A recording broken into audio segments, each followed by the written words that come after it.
Hi, welcome. My name is Dale McCluskey. In this video, I'd like to spend just a couple minutes talking about learning theory, this ideology that what I show is oftentimes totally disconnected at the relational level. And so when this methodology or this approach, why it works for some and not others within the exact same training system, why people are either not seeing it, not questioning it, or not even seeking out the truth of it, because what happens is the very people who are failing within these weak and permissive connection or relational connection systems are just giving up on their dogs or accepting failure based on their own psychology. So there's different interplays happening here why people are getting very much sidelined and not challenging this type of positive reward based approach, and where they're taking this learning based theory and not questioning it beyond just the individual moments that are being rewarded. Within those moments, what they're saying is, okay, based on the dog's response and appearances and looking good just within at the physical level, they're not putting any sort of relational context to that. They're not stepping back and saying, okay, is there change happening at the relational level which is impacting a dog's decision-making process at the unwanted behavior level. So therefore, when you're just, say, if you have a treat and you tell the dog to sit, and the dog actually does what you want, okay, it does the sit, and you give the dog the treat, rewarding it for the response, what I show is that there's a relational disconnect there. People are not testing that at the relational level to really ask the question, okay, what does that have, what meaning does that have at the relational level? And are we missing something there at that level? So that, again, dogs can go through the motions. And if you want an example or something to look at, an example of why this breaks down, what I show is you don't need to go any further than looking at the parenting model. So if you take the permissive parenting model and apply it to children, and looking at how, say, a child is motivated, if you use a certain type of methodology or ideology, why it breaks down even at that level, you'll see why it breaks down at the dog level as well. Because you have to put it in the you have to test that. Say, well, what is, you might a living being can be motivated to do something, but what does that motivation represent?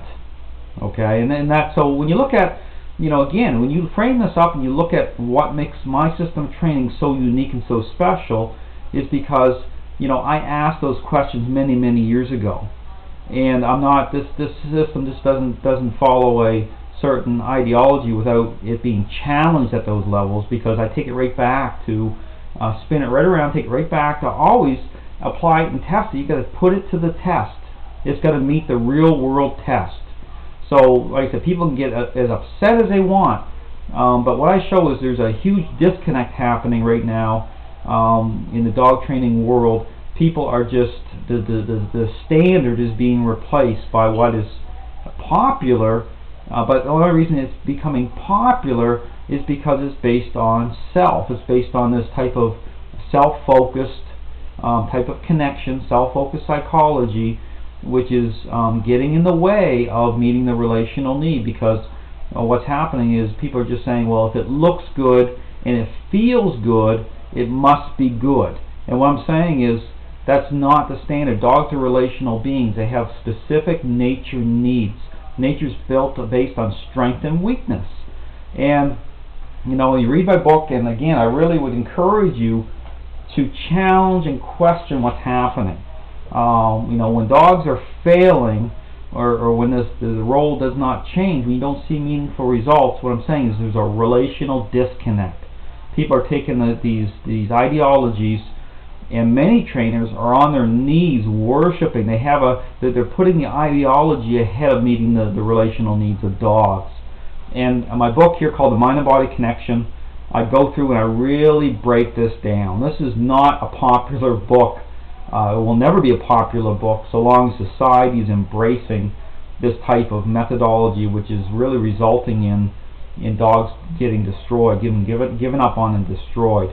And what I'm doing is I'm facing off on the hard truth here.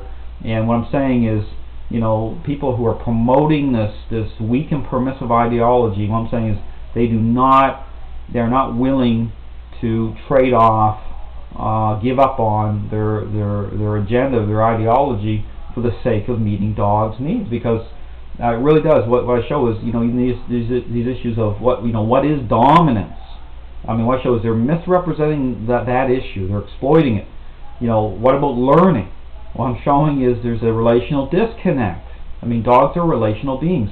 The whole thing with Pavlov and Skinner, what happened is it was incomplete. It was an incomplete study. They did not study dogs at the relational level. There's a breakdown, but you have to be willing to step back and challenge what is happening. So anyway, I just want to put it out there. So when you're looking at a response, or you're using something, motivating agent such as a treat, or connecting that through a clicker, to look beyond that, look at the relational level, say, is there something else that I'm missing? Am I putting this in the right relational context? It's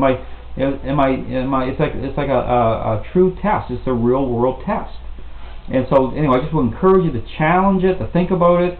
There's very obvious, very clear contradictions here that I challenged myself on years ago.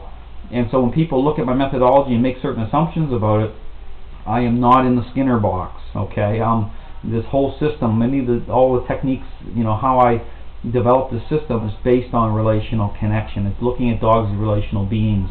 It's meeting the dog's needs on their terms, and therefore, when you do that, what happens is a more powerful bond is forged through that, because it's based on a mutual need, not just meeting my needs, but love is about extending yourself beyond self to meet another's needs. That's what true love is. So when people that are promoting this ideology say, about love and everything, it's not. It's self.